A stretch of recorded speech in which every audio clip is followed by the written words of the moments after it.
शौकत नगर में लखन नाम का एक धोबी हुआ करता था। उसके परिवार में उसका इकलौता बेटा राहुल था। लखन धोबी की पत्नी की मृत्यु कई सालों पहले हो चुकी थी। उसी ने अपने बेटे को पाल पोस कर बड़ा किया था। लखन गांव के लोगों के कपड़े धोता और उसी से उसकी गुजर बसर चलती थी। अब उसका बेटा राहुल जवान हो चुका था, तो लखन धोबी चाहता था कि उसका बेटा भी उसी की तरह धोबी का काम सीख ले और कुछ पैसे कमाए। परंतु इसके उलट उसका बेटा राहुल काम करने की बजाय सारा दिन अपने दोस्तों के साथ आवारागर्दी किया करता था। जब भी उसका पिता उसे काम करने की नसीहत देता तो राहुल यही जवाब देता कि बापू, मुझे तुम्हारी तरह धोबी का काम नहीं करना, मैं तो कोई बड़ा व्यापार शुरू करूंगा। लखन धोबी अपने बेटे राहुल की इन बातों से बड़ा ही परेशान हो चुका था, क्योंकि वह जानता था कि यह सब राहुल के ख्याली बुलाव है। एक दिन धोबी ने अपने बेटे से कहा, बेटा, अगर तुम धोबी का काम नहीं करना चाहते तो मैं सेठ रामदास के यहां पर तुम्हारी नौकरी लगवा देता हूं। जिनके यहां मैं कपड़ा धोता हूं वह बहुत ही अच्छे आदमी हैं। इस बार राहुल अपने पिता की बात को मना नहीं कर पाया और फिर वह सेठ रामदास के यहां पर नौकरी करने लगा। लेकिन कुछ दिनों के बाद ही सेठ रामदास ने उसे अपने यहां पर नौकरी पर आने से मना कर दिया। जब धोबी ने सेठ से इसका कारण पूछा तो सेठ रामदास ने बताया, लखन, तुम्हारे बेटे का मन काम करने में बिल्कुल भी नहीं लगता। मैं जो भी काम उसे देता हूं वह उसे पूरा नहीं करता। वह तो एक नंबर का आलसी और निकम्मा है। यह सुनकर लखन धोबी बहुत ही निराश हुआ और उसने घर आकर अपने बेटे को समझाया, बेटा, मैंने बड़ी ही मुश्किल से तुम्हारे लिए सेठ जी के यहां पर नौकरी लगाई थी। अगर तुम इसी तरह से काम करोगे तो फिर तुम्हारा भविष्य क्या होगा। इस घटना के बाद लखन ने गांव के कई दूसरे लोगों के यहां पर अपने बेटे को नौकरी पर लगवाया, परंतु वहां से भी राहुल की शिकायतें ही आती रहीं। और अब तो हालत यह हो गई कि गांव में कोई भी ऐसा आदमी नहीं था जो उसके बेटे राहुल को काम पर रखता। अपने बेटे की ऐसी हालत देखकर लखनलाल चिंताग्रस्त रहने लगा। उसकी तबीयत अब बिगड़ने लगी थी। वह दिन भी आ गया जब लखनलाल धोबी की मृत्यु हो गई। अब राहुल इस दुनिया में अकेला ही रह चुका था। अपने पिता की मृत्यु पर उसे यह बात तो समझ में आ गई थी कि बिना मेहनत किए रोजी रोटी नहीं कमाई जा सकती।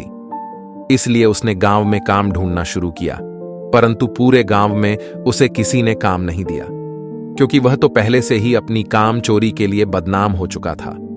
अब राहुल ने सोचा कि इस गांव में मुझे कोई काम नहीं मिलेगा, इसलिए मुझे किसी दूसरे नगर में जाकर कोई काम ढूंढना चाहिए। ऐसा विचार बनाकर राहुल ने अपने घर को ताला लगाया और किसी दूसरे नगर में काम की तलाश में निकल पड़ा। जब वह दूसरे नगर में पहुंचा तो किस्मत ने उसका साथ दिया और उसे एक व्यापारी के यहां पर काम मिल गया। इस बार राहुल ने बहुत ही मेहनत और ईमानदारी से काम किया। अब उसके जीवन की गाड़ी ठीक से चलने लगी थी। इस नगर में आए हुए राहुल को अब 1 वर्ष बीत चुका था। एक दिन उसने अपने मालिक से कहा, सेठ जी, मुझे यहां पर काम करते हुए अब 1 साल हो चुका है। मैं एक बार अपने गांव जाना चाहता हूं, मुझे कुछ दिन की छुट्टी दे दीजिए। सेठ ने कहा, ठीक है राहुल, मैं तुम्हें 1 महीने की छुट्टी देता हूं। 1 महीने के बाद तुम काम पर वापस लौट आना। और इस तरह राहुल अपने सेठ से छुट्टी लेकर गांव की तरफ चल दिया। वह मन ही मन में सोच रहा था कि जब वह अपने गांव लौटेगा तो गांव के लोग उसे देखकर हैरान रह जाएंगे। जो लोग उसे निकम्मा और आवारा समझते थे वह अब उसकी खूब प्रशंसा करेंगे। अपने इन्हीं विचारों में खोया हुआ राहुल जब रास्ते पर चला जा रहा था कि तभी उसने देखा कि एक बूढ़ा आदमी अपने कंधों पर 3 गठरियां उठाए हुए एक शहर की तरफ चला जा रहा था। वह काफी बूढ़ा भी था और बहुत देर से इसी तरह से सफर कर रहा था। आखिरकार थक कर वह एक पेड़ के नीचे बैठ गया। तभी उस बूढ़े आदमी की नजर सामने से आते हुए नौजवान राहुल पर पड़ी, जो उसी रास्ते से जा रहा था और वह भी उसी दिशा में ही जा रहा था जिस दिशा में उस बूढ़े आदमी को जाना था। तभी राहुल उस बूढ़े आदमी के पास से गुजरा। उसे देखकर बूढ़ा फकीर कहने लगा, सुनो बेटा, क्या तुम मेरी कुछ मदद कर सकते हो? यह गठरी बहुत ही भारी है, क्योंकि मैं बूढ़ा हो चुका हूं, इसलिए ज्यादा देर तक इसका वजन नहीं उठा सकता। तो क्यों ना तुम मेरी एक गठरी को उठा लो और मुझे दूसरे गांव तक पहुंचा दो। इसके बदले में मैं तुम्हें 3 अशर्फियां दूंगा। राहुल ने उस फकीर की सारी बातें सुनी और फिर बोला, कोई बात नहीं बाबा, मैं आपकी सहायता करने के लिए तैयार हूं। बताइए, आपको कहां जाना है? यह कहकर राहुल ने उस बूढ़े आदमी की एक गठरी उठा ली और अपने कंधे पर रख ली। तभी राहुल को यह एहसास हुआ कि यह गठरी तो सचमुच बहुत ही भारी है।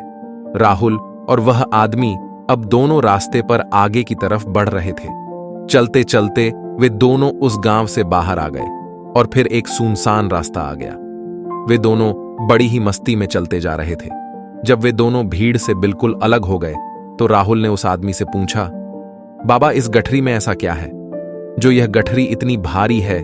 इस पर उस आदमी ने मुस्कुराते हुए कहा, कुछ नहीं बेटा, इसमें सिर्फ तांबे के सिक्के भरे हैं, इसीलिए यह गठरी इतनी भारी है। उस फकीर की बात सुनकर राहुल मन ही मन में सोचने लगता है, ये बाबा जरूर कोई व्यापारी हैं, तभी तो इतने सारे तांबे के सिक्के लेकर चल रहे हैं।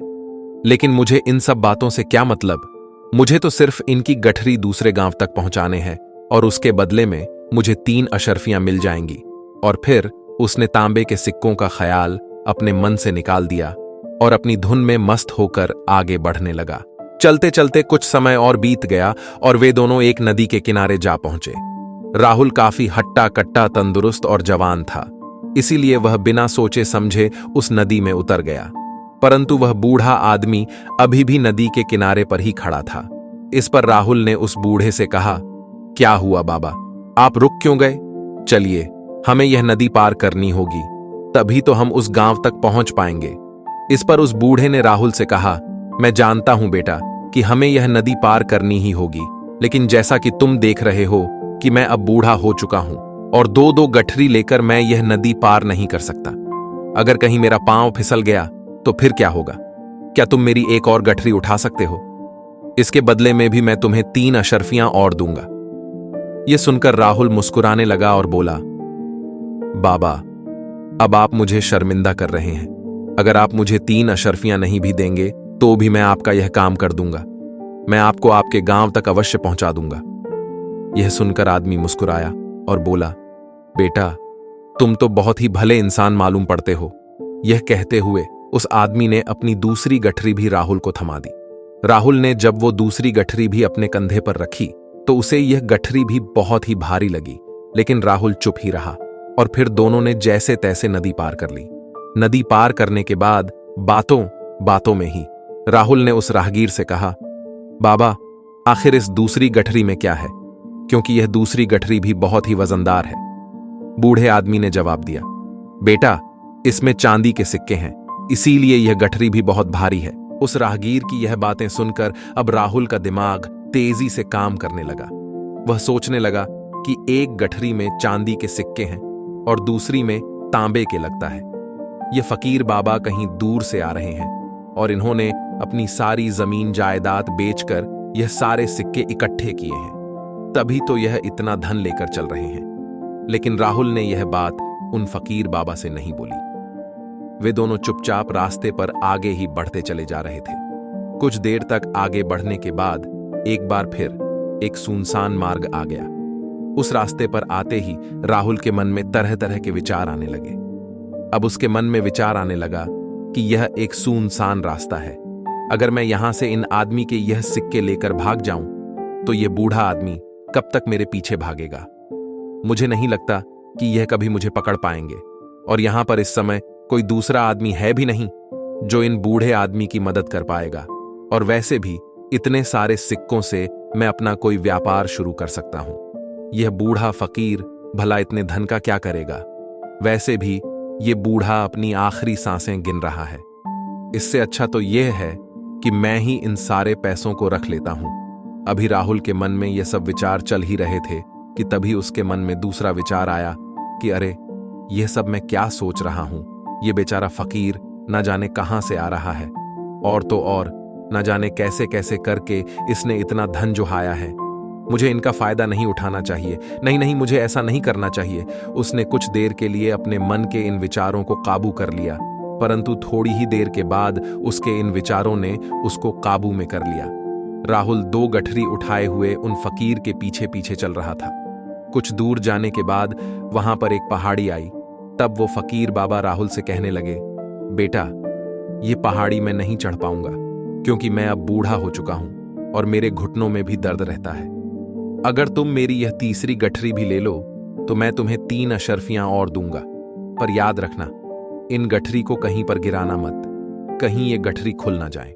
यह सुनकर राहुल ने उस फकीर से कहा, क्यों बाबा, आखिर इस गठरी में ऐसा क्या है?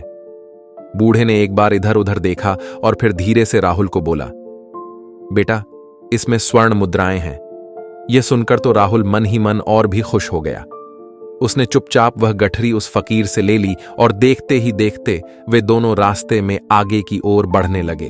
अब वह फकीर बिना किसी वजन को लिए हुए बड़े ही आराम से पहाड़ की चढ़ाई चढ़ रहे थे, परंतु राहुल, जो कि उनके पीछे आ रहा था, गठरी वजन होने के कारण बहुत ही धीरे धीरे चल रहा था। इधर जब से राहुल ने सोने का नाम सुना था, उसका मन तो छलांग मार रहा था। वो मन ही मन सोचने लगा, अगर यह सारा धन मुझे मिल जाए तो मेरा सारा जीवन बड़े ही आराम से कट जाएगा। वैसे भी यह बाबा तो अब बूढ़े हो चुके हैं, भला इन्हें इतने पैसे की क्या आवश्यकता है? इनका जीवन तो वैसे भी अब कट चुका है। मैं एक काम करता हूं, ये सारा धन लेकर मैं यहां से भाग जाता हूं। राहुल के मन में अनगिनत विचार उठ रहे थे। अब उसका मन उसकी बुद्धि पर पूरी तरह से हावी हो चुका था। अब तो राहुल अपनी इस गलत बात को सही साबित करने के लिए कई तरह के विचार बना रहा था।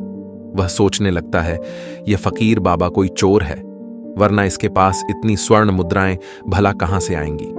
अगर यह कोई व्यापारी होता तो इस तरह से पैदल यात्रा नहीं करता, और अगर इनके पास इतने पैसे थे तो यह कोई ना कोई साधन जरूर कर सकते थे।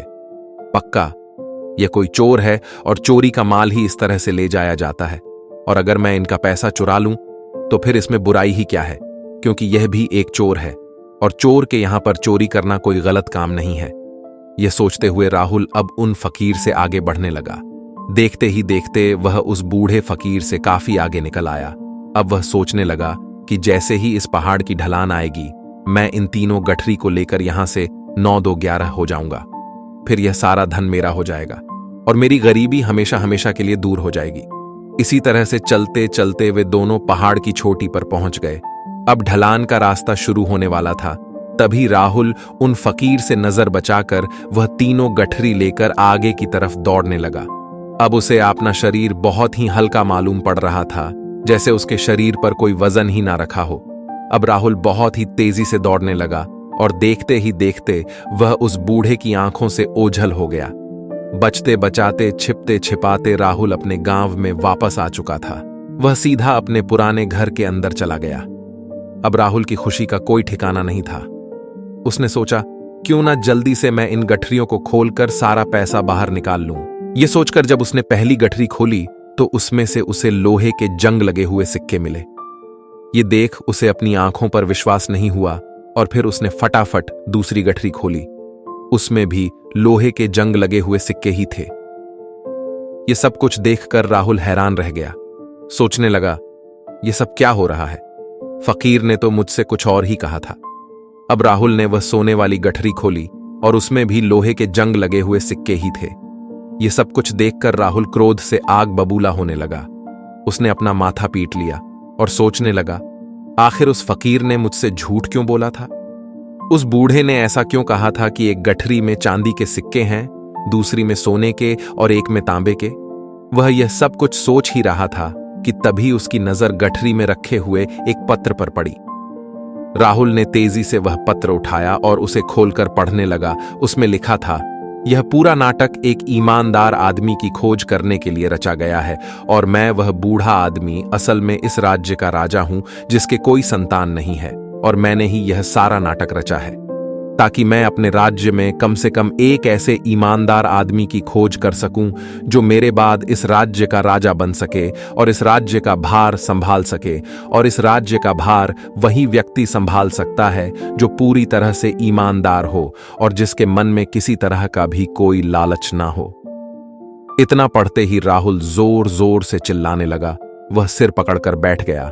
वह यह जानता था कि अगर वह अपने मन के विचारों को काबू में कर लेता तो उसका जीवन स्वर सकता था, लेकिन वह तो अपने मन के विचारों को काबू में नहीं कर पाया, जिसकी वजह से उसके हाथों से एक सुनहरा मौका जाता रहा।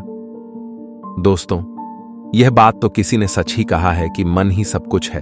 आप जैसा सोचते हैं वही बन जाते हैं। इसलिए आपका सबसे बड़ा दुश्मन भी आपको इतना नुकसान नहीं पहुंचा सकता जितना नुकसान आपके मन के बेकाबू विचार आपको पहुंचाते हैं, क्योंकि हमारे भीतर जो विचार चल रहे हैं वही हमारे शब्द बनते हैं, और फिर जो हमारे शब्द होते हैं उसी तरह के हम कर्म करते हैं, और जिस कर्म को हम बार बार करते हैं वही हमारी आदत बन जाते हैं। इसलिए सबसे जरूरी यह है कि हम अपने मन के विचारों को काबू में रखें। तो आज मैं अपने उन भाइयों और बहनों का नाम दिखाना चाहूंगा जो इस चैनल पर प्यारे प्यारे कमेंट करते हैं। विभास, अरुण पटेल, ब्रह्मानंद पाही, मम्पिसिल। आप भी अपना और अपने शहर का नाम बुलवाना चाहते हैं तो आप भी इस चैनल पर प्यारे प्यारे कमेंट करें। कृपया अपना और अपने शहर का नाम लिखना ना भूलें। तो उम्मीद है आज का ये हमारा वीडियो अच्छा लगा होगा। अच्छा लगा हो तो वीडियो को एक लाइक जरूर करें। बाकी ऐसे ही डेली वीडियोस के लिए आप चैनल को सब्सक्राइब कीजिए। तब तक के लिए जय हिंद, जय Shri Krishna. Thanks for watching.